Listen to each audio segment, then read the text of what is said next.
The sensory deprivation chamber has been the most important tool that I've ever used for developing my mind, for thinking, for evolving.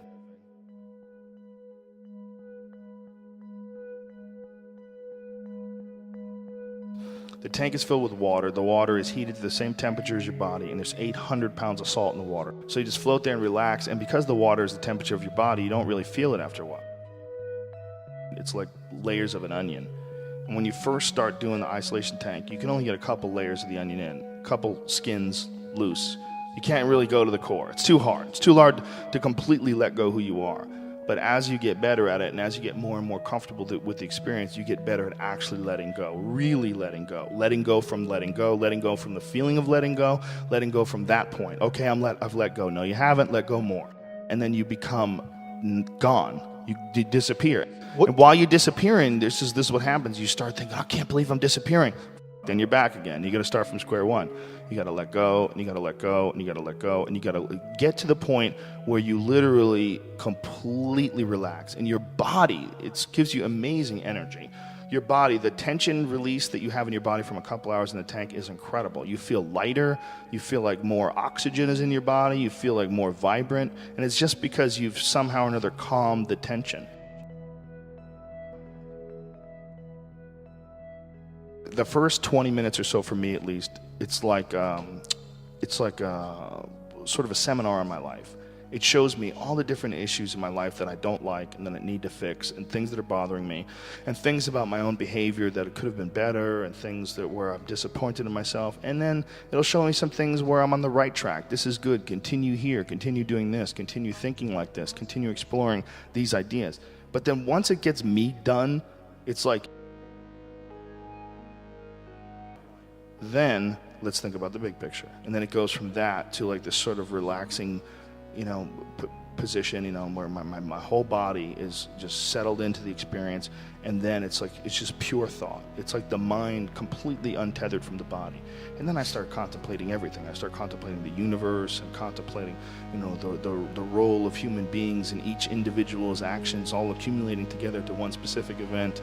I start thinking all kinds of crazy, but without the body in the way. Even us having this cool conversation here, we're sitting here on a couch, we're looking at each other, we're looking at computers, and there's sounds and noises, and there's a lot of distractions. Just your body is a distraction. And you got some crazy environment that doesn't exist anywhere else in the world, and it's fairly inexpensive to achieve. If the tank was something where it was a machine and you would have to strap yourself in, and they would take you through a course where you would learn how to get to the center of consciousness where your body and your mind didn't exist, it would be like a ride on Disneyland, and the line would be 7 hours long. But because it's this weird sort of an organic method of doing it seems strange, like you're going to get in this big coffin filled with water and you close the lid. And people start coming up with reasons why they don't want to do it. It's so important. Everybody should do the tank. You will learn more about yourself than any other way. And if you have an aversion to drugs, which totally makes sense, if you think that the drugs are dangerous, you get addicted to things, that's true. You can. If you don't trust yourself, you don't like the idea, you can have very introspective psychedelic experiences naturally in the tank. Everybody should be doing it.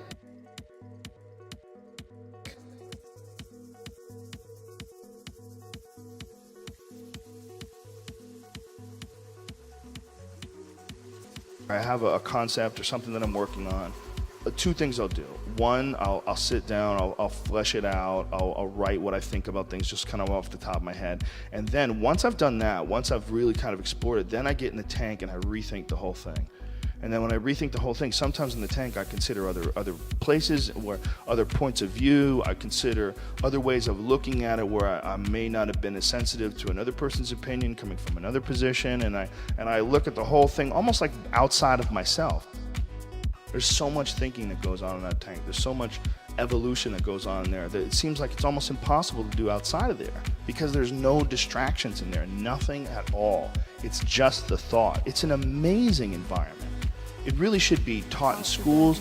All universities should have them. They should have them, and they should make them available to all of their students. It's one of the greatest tools ever for exploring thinking, exploring the way you think, and sort of making an audit of all your own personal thoughts and ideas. And which ones are you hanging on to because of your ego? Which ones are you hanging on to because they're beneficial to you? Which ones are you hanging on to because you hate your dad? And he put these in your head, and so they're stuck in there. And it's so fascinating, man. And so few people do it.